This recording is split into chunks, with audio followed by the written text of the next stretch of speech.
Hello, ici Manali de Bali, j'espère que tu vas bien. Bienvenue dans Mindset Morning.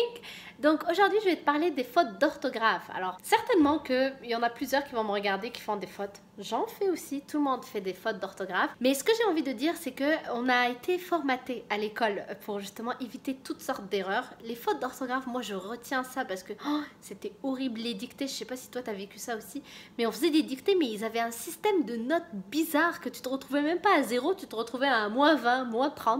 C'était vraiment bizarre. Moi ça m'a traumatisée, j'avais tout le temps du coup des zéros parce qu'ils te mettaient pas non plus -20, mais ils te l'écrivaient genre en fait t'as vraiment dépassé, t'as tellement fait de fautes que voilà. Et du coup en fait aujourd'hui je remets ça en question parce que tu sais des fois, en tout cas maintenant dans mon entreprise, tu reçois des emails. Toi quand tu as envie d'écrire des emails, il faut vraiment pas faire de fautes, etc.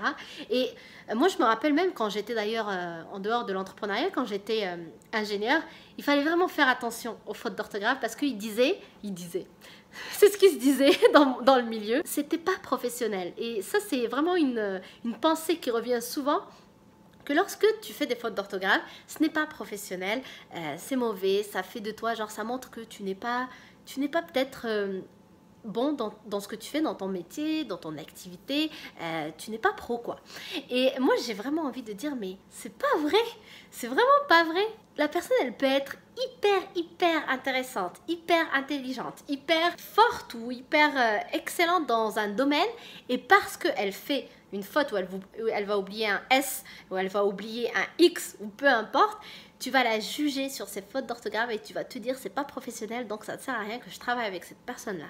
Moi, franchement, honnêtement, je trouve que c'est dommage. Je trouve que je passe à côté de quelqu'un qui peut être extraordinaire juste à cause d'un jugement académique, un jugement qu'on nous a appris à faire, parce que c'est l'école qui nous a appris de toujours taper sur les doigts lorsqu'il y a une faute d'orthographe ou lorsqu'il y a une faute en général. À l'école, tu fais des fautes, ben ça te coûte des mauvaises notes. Donc faut pas faire de fautes, faut pas faire d'erreurs. Et c'est d'ailleurs même la cause, enfin c'est cette éducation-là qui a empêché ou qui nous empêche encore n'importe quel être humain d'oser aller à la poursuite de ses rêves parfois, parce qu'il va avoir peur de l'échec, il va avoir peur de se planter, parce que on comprend pas que l'erreur fait partie de l'apprentissage, l'erreur fait partie de la vie.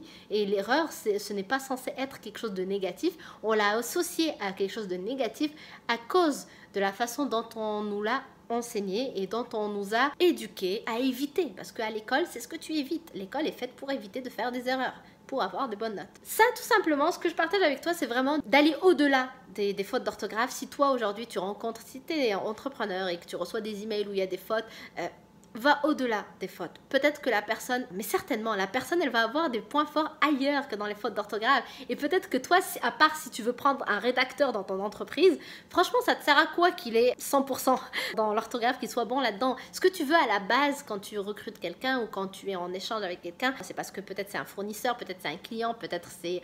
peu importe, mais à la base... tu le veux pas pour l'orthographe. Donc si la première raison c'est pas l'orthographe, donc ça sert à rien que tu le juges sur ça ou que tu le supprimes de ton entourage, de ton cercle, tout simplement parce qu'il fait des fautes d'orthographe. Donc juste va au-delà de ça. Et en dehors de, si tu n'es pas entrepreneur, peu importe d'ailleurs, dans ton travail en général, à l'école, peu importe, tu reçois des choses avec des oublis de S, des oublis d'accent ou peu importe, va au-delà de ça. Pense que c'est une personne qui a des compétences qui vont au-delà de juste l'orthographe, et que peut-être que l'orthographe c'est pas son fort, on a tous des points faibles, mais elle a aussi des points forts. Donc juste cherche autre chose et surtout juge pas la personne uniquement sur l'orthographe, parce que moi le fait de dire ce n'est pas pro lorsqu'il y a des fautes d'orthographe, mais je trouve que là on juge la personne sur toutes ses capacités professionnelles, alors qu'il peut être extrêmement bon dans son domaine. Et l'orthographe, tout simplement, c'est l'orthographe, ce n'est pas sa spécialité. Donc voilà. Donc je t'invite vraiment à réfléchir à ça. Et je t'invite aussi à faire la réflexion avec toi-même. Si toi, tu te juges tout le temps parce que tu fais des fautes d'orthographe, peut-être... tu peux remettre en question ça et te dire que tu as des points faibles, peut-être oui, dans l'orthographe, peut-être que oui, il y a besoin de les améliorer, et oui, tu peux travailler à les améliorer, mais surtout, garde en tête que c'est pas parce que tu n'es pas bon en orthographe que tu es mauvais en tout, et garde en tête que, comme tout le monde, tu as des points faibles, mais tu as aussi des points forts. Et je t'invite vraiment à revoir tes points forts et à focuser davantage dessus, exceller davantage dans tes points forts et d'oublier que tu as uniquement des points faibles, tout simplement.